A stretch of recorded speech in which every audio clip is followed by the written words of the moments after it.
When I returned from a business trip, I discovered that someone else was living in my vacation home. When I called my mother, she said, "You don't need it anyway, right?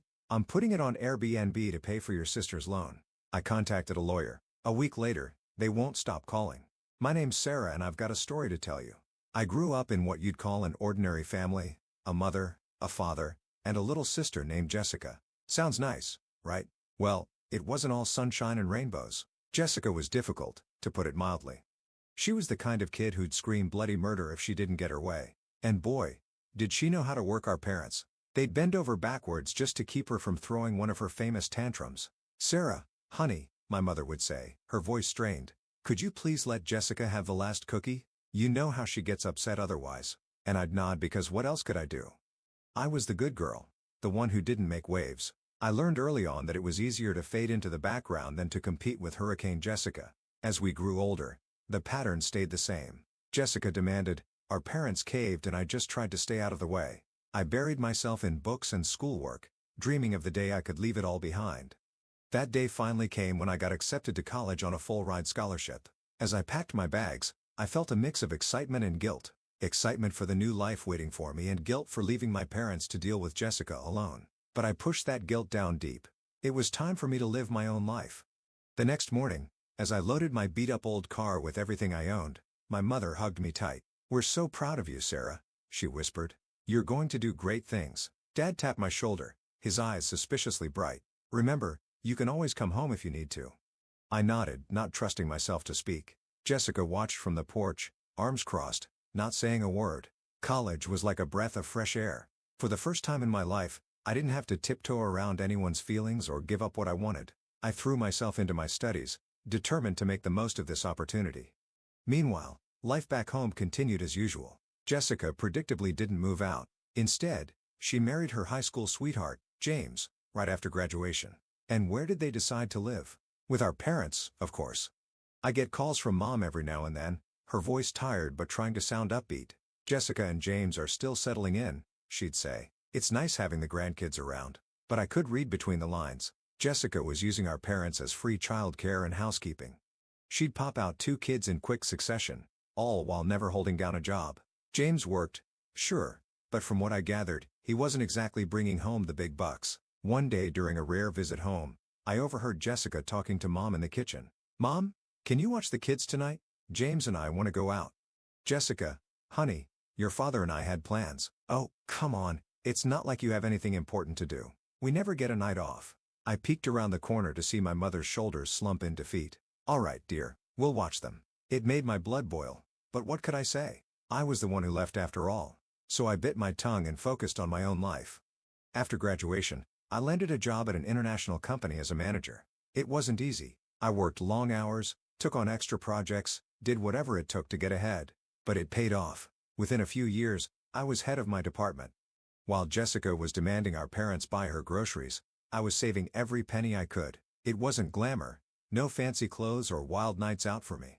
But slowly, surely, I built up my savings. First came the apartment, nothing fancy, just a small one-bedroom, but it was mine. I remember the day I got the keys, standing in the empty living room, hardly able to believe it was real. Then the car, again nothing flashy, but reliable and paid for in full. All the while I kept my head down and worked hard. I didn't have much of a social life, but that was okay. I was building something for myself, something no one could take away. Dating. It wasn't really on my radar. I went out occasionally, but nothing serious. That is until I met Michael. Michael was different from the start. He didn't try to impress me with fancy restaurants or smooth talk. Instead, he challenged me, made me laugh, and most importantly, he respected my drive. "You're something else, Sarah," he said on our third date, shaking his head in admiration. "Most people would be burned out working as hard as you do. But you're thriving." I shrugged, a little uncomfortable with the praise. "I just know what I want, that's all." He reached across the table and took my hand. "Well, I know what I want to, and it's you, Sarah." For the first time in years, I felt my carefully constructed walls start to crumble. Maybe, just maybe, there was room in my life for more than just work and saving money. Michael and I dated for a few years before he finally popped the question. I'll be honest, I was hesitant at first. Marriage wasn't something I'd given much thought to, always focused on my career and financial stability. But Michael, he had a way of making me see beyond my self-imposed limitations. The day of the wedding arrived, And despite my reservations, I was excited. This was my day after all. I was marrying the man I loved. Then Jessica showed up. My sister waltzed into the bridal suite wearing a white dress that looked suspiciously like a wedding dress. "Oh, Sarah," she exclaimed, twirling around. "Don't you love my dress? I wanted to look my best for your big day." I stared at her, speechless. Was she seriously trying to upstage me at my own wedding? "Jessica," I finally managed, "don't you think that dress is a bit inappropriate for a bridesmaid?" She pouted, looking around at our cousins who were helping me get ready. "What do you mean? I think I look great. Don't I look great, girls?" Our cousins, not wanting to cause a scene, mumbled awkward agreements. I took a deep breath, reminding myself that this was my day. I wasn't going to let Jessica's antics ruin it. "It's fine," I said, turning back to the mirror. "Let's just get this show on the road." The ceremony itself was beautiful. Michael's eyes lit up when he saw me walking down the aisle. And in that moment, all the stress and family drama faded away. This was about us, about our love and our future together. But at the reception, things got interesting. More than once I overheard guests asking Jessica if she was the bride. She'd giggle and say, "Oh no, that's my sister. But doesn't this dress look amazing on me?" Michael, bless him, did his best to keep me calm. "Don't let it get to you," he whispered, squeezing my hand. "Everyone knows you're the star of this show." And he was right. Despite Jessica's best efforts, the day was still ours. We danced, we laughed, we celebrated with our friends and family. And at the end of the night, as Michael and I drove off to start our honeymoon, I felt a sense of peace. After the wedding, Michael and I settled into a rhythm. We moved into his apartment, which was bigger and in a nicer area than mine. I decided to keep my old place and rent it out. Just another investment for the future, I thought. I threw myself back into work with renewed energy. Michael was supportive, always there with a cup of coffee when I was burning the midnight oil or a shoulder to lean on when deals fell through. But it wasn't just about work anymore. I started looking into investments, particularly securities. It was a whole new world full of risks and potential rewards, and payoff it did. 5 years flew by and suddenly we found ourselves sitting on a decent nest egg. That's when I had an idea. "Let's buy a vacation home?" I suggested to Michael one evening, somewhere my parents could use too to get away from everything. Michael knew what I meant by everything.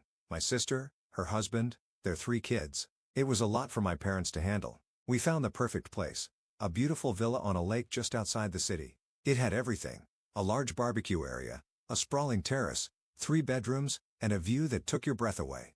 The moment I saw it, I knew it was the one. The day we closed the deal, I called my parents. "Mom, Dad, I've got a surprise for you," I said, barely containing my excitement. When they arrived at the villa, my mother's eyes filled with tears. "Oh, Sarah," she whispered, looking around in awe. This is too much." Dad was speechless, running his hand along the smooth kitchen countertop like he couldn't believe it was real. "It's not too much," I insisted. "You deserve this, a place to relax, to get away from." "From your sister," Dad finished, a hint of guilt in his voice. I nodded. "But listen, there's one thing. Can we not tell Jessica that I bought this? Can we say it's yours, that you bought it with your savings?" Mom looked confused. "But why?" I sighed, thinking about the phone call I'd had with Jessica just the day before. She'd asked to borrow money for a car and I'd said no. I could only imagine how she'd react if she found out about this place. "And besides," I added, "I'm actually heading overseas for a year-long work assignment soon. I just don't want to deal with her drama while I'm away. It's just easier this way," I said. "Please." They agreed, albeit reluctantly. Little did I know the storm this white lie would stir up. A few days later, I got a call from Mom. She sounded exhausted. "Jessica found out about the villa," she said. She wants us to sell it. Says we should give her the money instead so she can buy a sports car and travel the world." I could feel my blood pressure rising. "And what did you say?" "We said no, of course. But Sarah, it was bad. She screamed, she cried, and said we loved you more, that we always favored you." I closed my eyes, feeling a familiar mixture of guilt and frustration. "I'm so sorry, Mom. I never meant to cause trouble." "It's not your fault, sweetie," Mom said, but I could hear the weariness in her voice. "Your father and we've decided to move to the villa full-time. We just can't. We can't do this anymore." As I hung up the phone, I felt a weight lift off my shoulders. My parents were finally standing up for themselves, finally taking a step back from Jessica's chaos. But at the same time, a sense of unease settled in my stomach. I knew this wasn't the end of it. Jessica wouldn't let this go without a fight. It was a sunny Saturday when Michael and I decided to surprise my parents with a visit to the villa. But as we got closer, something felt off. The sound of loud music filled the air and I could see cars parked haphazardly on the lawn. We pulled up to the villa and the scene that greeted us was chaos. People were everywhere, drinking, laughing, kids running around screaming. And right in the middle of it all was Jessica, holding court like she owned the place. When she saw us, her eyes narrowed. "What are you doing here?" I looked around, trying to spot my parents. "Where's Mom and Dad?" Jessica waved her hand dismissively. "Oh, Mom's out walking with the kids. Dad's gonna get more meat for the barbecue." I couldn't believe what I was hearing. "You sent them out while you're having a party?" "It's a celebration," Jessica exclaimed. "We're christening the new family vacation home." "Not that you'd understand, Miss Workaholic." I felt my blood begin to boil. "Jessica, this isn't," she cut me off. "Look, Sarah, why don't you and Michael just leave? Your sour face is going to ruin everyone's mood." I stood there speechless. Michael put his hand on my arm. "Come on," he said quietly. "Let's go." As we drove away, I couldn't shake the image of Jessica lording over my villa. The villa I bought for our parents. "I can't believe her," I fumed, "using Mom and Dad like that, treating the place like it's hers." Michael sighed. "Maybe it's just a one-time thing." But it wasn't over. Over the next few weeks, I heard from Mom about the constant stream of parties and get-togethers Jessica was hosting at the villa. It wasn't just family and friends. Mom mentioned seeing unfamiliar faces and even overheard Jessica arranging payments with some of the guests. It dawned on me, Jessica wasn't just partying. She was secretly renting out the villa to strangers for extra cash. And when she wasn't partying, she was dumping her kids on our parents. "The kids are missing school," Mom confided in me during one of our calls. She sounded exhausted. "Jessica says it's not a big deal for Tommy. He's only 4, but Emily and Jack are falling behind." By the way, I forgot to mention that Jessica gave birth to her 3rd child shortly after my wedding. I'd had enough. The next time I saw Jessica, I confronted her. "You need to stop taking advantage of Mom and Dad," I said. "They're not your personal babysitters and the kids need to be in school." Jessica rolled her eyes. "Don't be such a killjoy, Sarah. Mom and Dad love having the kids around." But I could see the toll it was taking on our parents. They looked tired, worn down. This wasn't the peaceful retirement I'd envisioned for them when I bought the villa. After several more failed attempts to reason with Jessica, I made a difficult decision. I contacted Child Protective Services. The investigation was quick and discreet. Jessica got a formal reprimand and suddenly the kids were back in school full-time. The endless parties at the villa stopped too. Mom called me a few days later. "Things have calmed down," she said. And I could hear the relief in her voice. "Your father and I are actually enjoying the place now." I felt a weight lift off my shoulders. This was what I'd wanted all along, for my parents to have a peaceful place to retire. But my relief was short-lived. The next time I saw Jessica, her eyes were full of venom. "I know what you did," she spat. "Calling CPS on your own sister? You're a traitor, Sarah. I'll never forgive you for this." A few months passed quickly. It was my mother's birthday and Michael and I decided to surprise her with a weekend visit to the villa. We had visions of a quiet family celebration, maybe a nice dinner on the terrace overlooking the lake. But as we pulled up to the house, those dreams quickly evaporated. The place was in chaos. Music blared from speakers, people were everywhere, and kids were running wild across the lawn. It looked like Jessica had invited half the town. We made our way inside where I found my mother in the kitchen looking exhausted and on the verge of tears. "Happy birthday, Mom," I said, giving her a hug. She clung to me a little too tightly. "Oh, Sarah," she whispered. "I just wanted a quiet day with family." "But Jessica, she invited all these people. Your father and I have been running around all day serving drinks, cooking food." I stepped out onto the lawn searching for Jessica in the crowd. When I spotted her laughing with a group of friends, I marched over. "Jessica, we need to talk," I said firmly. "This is Mom's birthday. She wanted a family day, not this." I gestured at the chaos around us. Jessica laughed loudly.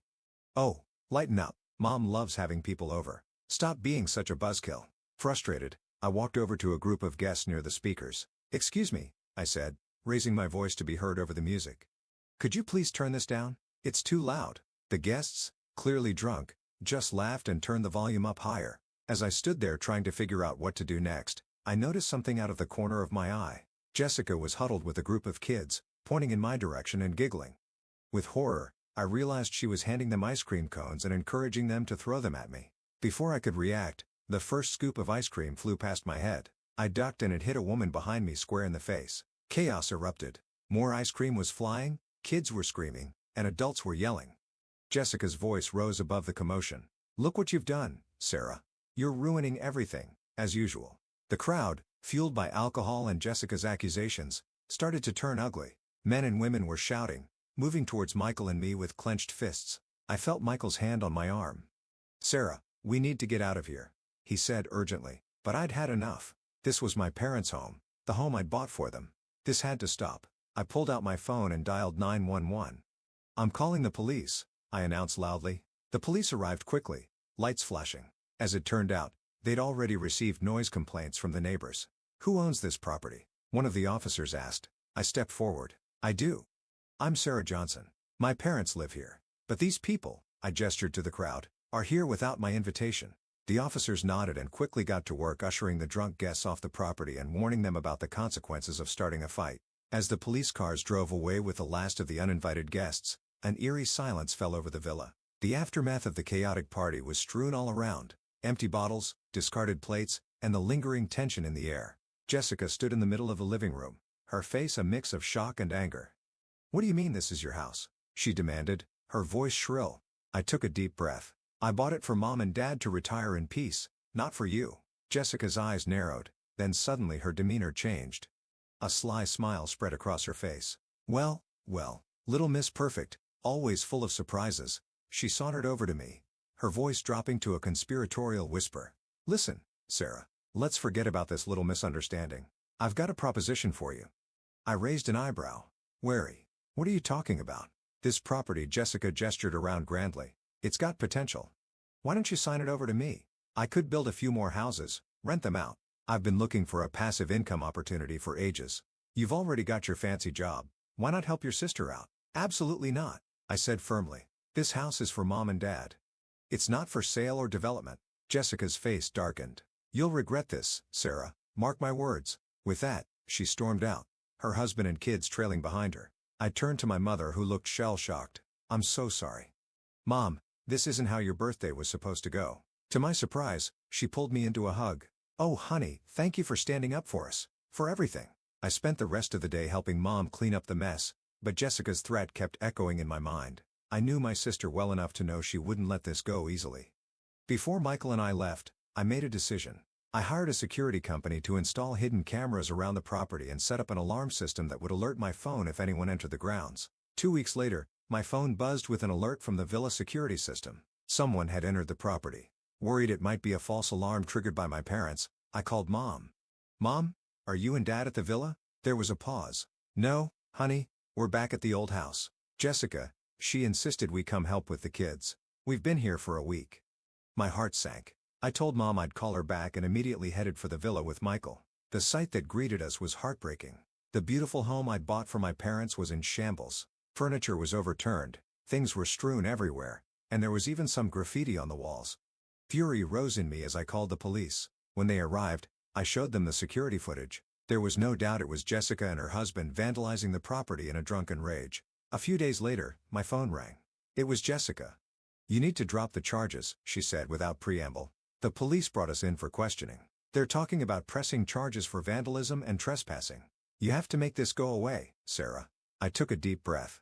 "No, Jessica, I'm done cleaning up your messes. I'm done being the family peacekeeper at the expense of my own peace.